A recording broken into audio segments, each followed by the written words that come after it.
You were the good daughter, the one who never complained, always there to help people, the one who was described as the sensible one, the one that would put others before herself. But now you're exhausted, resentful, and wondering why being so good is making you feel so bad.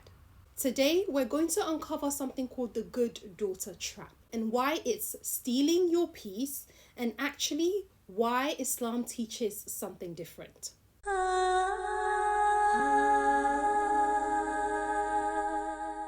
Assalamu alaikum all, welcome back to my channel. I pray that you're all in the best of health and iman.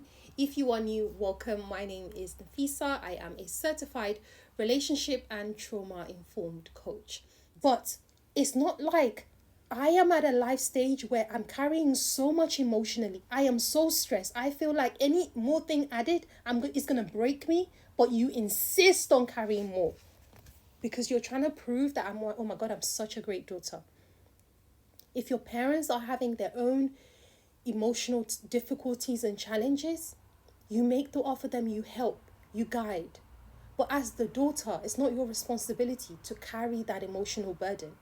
Some of us daughters, some of us quote unquote good daughters, we've swapped roles with our parents. And I've spoken about this in Healing Traumatic Hearts. I have a masterclass on this. We've swapped roles with our parents, where we now as the daughters, we've now become the parents. We are carrying all the responsibility and the burdens of parents, and our parents have now been allowed to become the children who depend on us emotionally. And so for parents who are also watching this, as I am also advising myself, we've got to get it right in noting that it is not our children's responsibility to carry our emotional burdens for us. That doesn't mean you don't share your challenges with your kids. They've got to be the right kind of age, for you to be able to share challenges with them. And you've got to be careful what you say and so on and so forth. And it doesn't mean that your kids can never see you cry or whatever. But it just means that they shouldn't be responsible for carrying that load for you. They shouldn't be responsible. Okay? That is not their role. They are still, no matter how grown they are, they will always be your children. And as a parent, it is always your job to protect to the best of your ability. And that involves protecting your children's emotional well-being, their emotional health. So for those of us parents watching this who have switched the roles, we've made our children the ones who we throw the emotional baggage at because we can't handle it, or we've become emotionally immature parents. Oftentimes, emotionally immature parents create daughters who are overly responsible, daughters who assume the role of a parent and of an adult way before their time. And that can have a lot of psychological impact on the children. Parents, we have to grow up. Women, ladies watching this who are single or just newly married, think carefully. Do the work. Try and do some prep before you begin to have children, because having children is more than just providing money for them and taking care of them. There are some issues in you right now that if you could resolve before you start having kids would be great, because you just set them off as such a good baseline in life. Not that you will ever be perfect, and I don't ever want you to be trying to wait until the day you're perfect to have children. Kids don't need a parent to be perfect to grow up healthy. They just need you to have sorted out some of your major issues. So some of us who are emotionally immature, our kids are left to carry the weight. It's like when mom can't manage her emotions, when she gets so angry that she just does stuff, I have to then resolve the issue between her and her husband. I have to resolve the issue between her and dad. I have to be the middle person. I've got to be the sensible child who comes up with the resolution and manages the both of them. Why? So any daughter who's watching this who's like, I feel like my parents are emotionally immature, they're not doing it on purpose. 9 times out of 10, they're not even aware that they have this issue. But you as the daughter, when you begin to see that you are becoming resentful of all of the responsibilities you have to carry as a child that you don't want to carry, but that has been placed upon you, it's time for you to go and do your healing and for you to get help. Okay?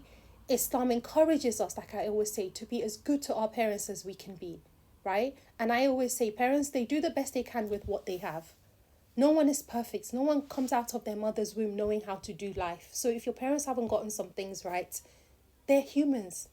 You know, there are some things you haven't gotten right. But it's now your job now to do the work so that this does not continue.